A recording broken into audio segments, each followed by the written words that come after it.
I'm fine, thank you, after that wonderful introduction. Well, it's amazing to talk to you because, you know, when you read your CV, you think, oh, Ali Campbell, UB40, just another British band. But you're not, because you've sold millions and millions and millions of records. And I was just in Vegas a few months ago, and you're on the radio there. Then I come here, you're on the radio here, you go to Europe. I mean, you've literally taken the world by storm. Well, that was my mission, you know, when we started UB40 28 years ago. My mission was to promote reggae and to promote dub even more. And now everybody knows what dub is, of course, because 28 years has passed and all of your contemporary music is dub, really, you know. So, yeah, I mean, we are a worldwide sort of sound, you know. And my new band, the Debt Band, I'm going to be taking around the world to everywhere where UB40 went. That sounds like a nursery rhyme, doesn't it? Everywhere where UB40 went. But yeah, I've promised that, and that's what I'm doing. You know, I'm out now again touring around the world with the new band. I've listened to this new CD, and to be honest with you, it's so you, and that's the thing about UB40. I know that was the band, but you were the sound, weren't you? Well, I think they'd disagree with you there, but you know, I was always a lead singer with UB40, and of course I wrote all the melodies, you know, most of the melodies, you know, with the exception of sort of half a dozen that were written by Norman or Earl or Astro. But yeah, basically 24 albums I wrote the tunes for. So now that I'm not with UB40 and I'm writing new tunes, you know, they have a familiar tinge to them, you know.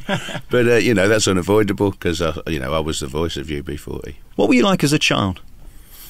I was the baby of the family, so I think I was the funny man, you know, in the family. I got away with a lot. I didn't get the discipline that my older brothers got, you know. I was the youngest of 4 brothers. So basically, yeah, I was kind of indulged, you know. And when did you first realise that music was going to be your future? When did you first hear something that you thought, God, I'd love to be able to do that? Well, my father was a folk singer, you know, and he had a big club and a big band, you know, in the 60s. He had the biggest folk club in Europe for a time at the Digbeth Civic Hall. So I grew up with folk music and with instruments around the house, you know. But I also grew up in Borsall Heath in Birmingham. My dad was off touring most of the time, and I was, you know, on the streets, and the music of the streets was reggae, you know. So, and folk music never had enough bass for me. In fact, it didn't have any bass, you know. So, you know, I went in a different direction. I think I was a product of my environment, really, you know. I was going to blues parties when I was 11 and 12 years old, you know, and I was tolerated because I was only 2 foot tall, you know, and I was a kid, you know, and so I wasn't intimidated by the scene, you know, where a lot of white people were, and still are, you know, for shebeens, not that you get any these days. So it was perfectly natural for me, you know, to love reggae. And, you know, I grew up on soul as well. You know, I was a mad Michael Jackson fan because I'm the same age as him. And, you know, I could sing all the same Michael Jackson songs, you know, Got to Be There and stuff. And I used to sing those in the playground. But I never thought that I'd be a singer. I just loved music, you know, I loved... and I was a bit of an anorak as far as reggae was concerned. I can't imagine you kind of gargling with Evian and doing 16 scales. Well, I gargled with a few things in my time, but not Evian. No, I think the secret to my voice is pleurisy. You know, a lot of people call it soul. I call it pleurisy, you know, and I do sing through my nose, actually, which is why I've never had polyps or nodules, and that's what I've been told by a doctor, you know. I've had all of the laryngitises and pharyngitises. I've had all of them, but luckily I've escaped any serious damage to my throat because I do sing through my nose. And what kind of toll does that take during a live concert? Because you've got to fill the arenas. I know you've got big PA systems and everything, but your sound is so distinctive. Where are you singing from? Because I know, I don't want to get too into this, but some people sing from the stomach, some people sing from the throat. You saying it's out the nose. Is that a pressure? It's from my balls. It's from my balls and out through my nose. Word up. You've been doing it a long time and you've had so many of them. Is there one song in a show that you look forward to singing still? Well, I don't tire of the, you know, what some people call millstones, like Red Red Wine and Can't Help Falling in Love, Kingston Town, Homely Girl. Those songs I love performing because they always get a great reaction, you know.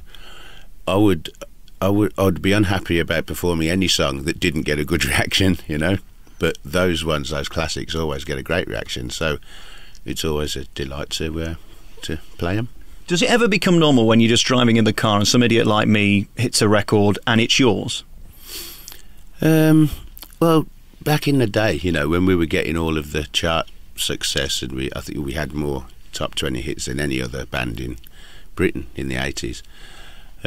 Back in the day, it was strange listening to yourself, but then it became boring listening to yourself. You know what I mean? It's like when you got on that A list, you know, it became sort of, we're on the radio again.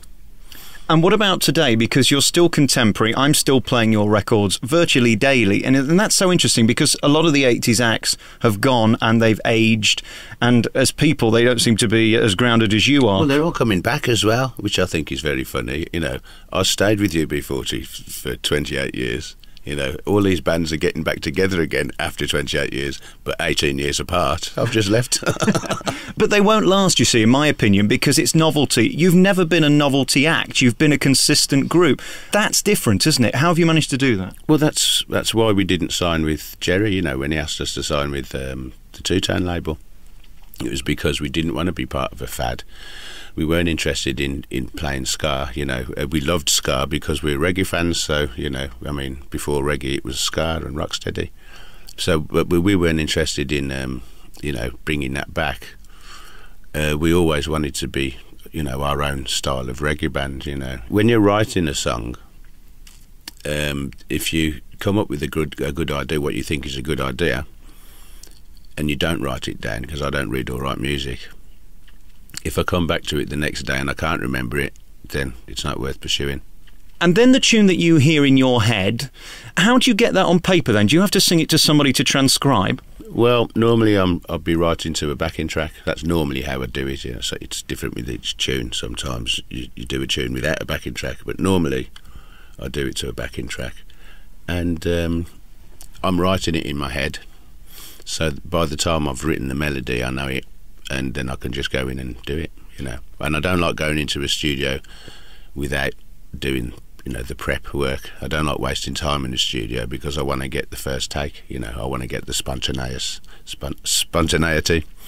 You're so comfortable being you, and I like that about you because artists seem to get bored of themselves. Well, I'm a self-taught musician, so I can only play reggae, you know, to tell the truth. You know, I'd love to be able to play jazz, but, you know, I'm not that proficient. I play reggae because I love reggae, you know, and nobody can test me on reggae because I grew up on it, you know. So I know what I want from a record.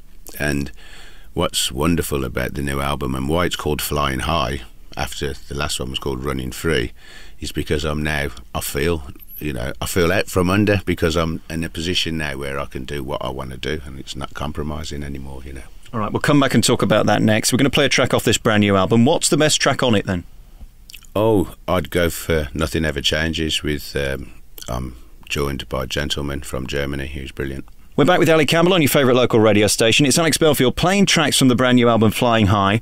And this really is a renaissance for you, isn't it? It's a chance to be back at the top after the UB40 split. Let's put that to bed. Got to talk about it. You were so closely associated, but it wasn't the band that put you off. It was the business that put you off, wasn't it? Yeah, I had problems with the UB40's management of the time. I think they've got different management now, or they've got more management. I was after information, and I still haven't got it. They put their company into administration to scupper my court date, and it's still now in suspension. But I really want to leave that all behind, you know, because I am happy with what I'm doing. I've got my new band, the Debt Band. You know, I've got great dates coming up. I've got a fabulous album, and you know, that was then, and this is now. It must be disappointing, though, when you've created something that's so internationally successful and the best at it. Let's face it, there was nobody like you at the time. There still isn't anybody like you, and you've had to leave it behind, not because you were bored of doing it or because the band fell out. It seems such a shame that business has got in the way of entertainment, and then the two will never mix, will they? Well, no, and, you know, I feel particularly betrayed by the 6 remaining members of UB40. Mickey Virtue left, the keyboard player, and he's with me in my new band. And yeah, you know, I'm I'm glad to be where I am now, and I'm happy not to be where they are. Would you ever go back to UB40 if business was different? No, I don't think so. I'm enjoying flying high with a new band, you know, and it's been 18 months now, so it's old news, you know, and we've been playing around Europe and in Russia and Romania and Albania. Then we went on to do a tour proper, which was the second Ragamuffin tour in Australia and New Zealand, and the response that we got there, the Debt Band, was better, I think, than any response I've ever had, you know. So I now can't wait to take this, you know, especially through Britain now in the next couple of weeks, and then across the world. This might seem a leading question or a leading statement, actually, and I don't mean it to be facetious, but I don't see how they continue without you, because to me, you were UB40. It's a bit like Elton John having somebody else sing his songs. I can't imagine anybody else doing it. Would you go and see Derek Jagger and the Rolling Stones? I think not, you know. And I think they should be calling themselves New B40, you know. I don't think they've got any right to call themselves UB40 because, you know, I haven't seen one of their live shows yet, but what I've been shown, I'm very shocked at, you know. Enough said. All right, we'll move on from that and talk about this new album, Flying High. This is a statement, isn't it, really? This is you saying, 2 fingers up, I'm still successful, I'm still touring, I'm still Ali Campbell. Yeah, well, yeah, quite right. Running Free, you know, did really well. That went in at number 9, you know, and that was my first, was my second solo album. This is the third, and they're getting better as I do them, you know, because, again, I'm learning in public, you know, just like I did with UB40. But, you know, if you look at Big Love, you can see there's something there. Then you look at Running Free, and it's got Sly and Robbie and Smokey Robinson and people like that on it. So that's getting good. And now this is better, you know, even though Sly and Robbie aren't on this album, it's actually a harder, heavier reggae album, you know, but it's still accessible and it's got, you know, cute tunes on it. And it's fun as well, and it seems like you're enjoying yourself. Is it nice to be able to pick up the phone and go, would you sing on my record? And before they think about it, they say yes? Well, not one person that I've asked in the 2 albums that I've just done has said no, you know, and that's been lovely. And the first person that agreed to work with me was Stevie Wonder, but and Gwen Stefani as well. But those are the 2 that haven't made it onto either album. Stevie actually did do a track and then lost it. On the last album, on Running Free, and Gwen was just too busy, you know, but those were the first 2 to agree to work with me, and of course, armed with that, I could then go ahead and ask everyone else, you know, if Stevie says yes, you know, and then, you know, I don't mind asking anyone else, which is why I asked Smokey Robinson, and to my utmost glee and happiness, he said yes.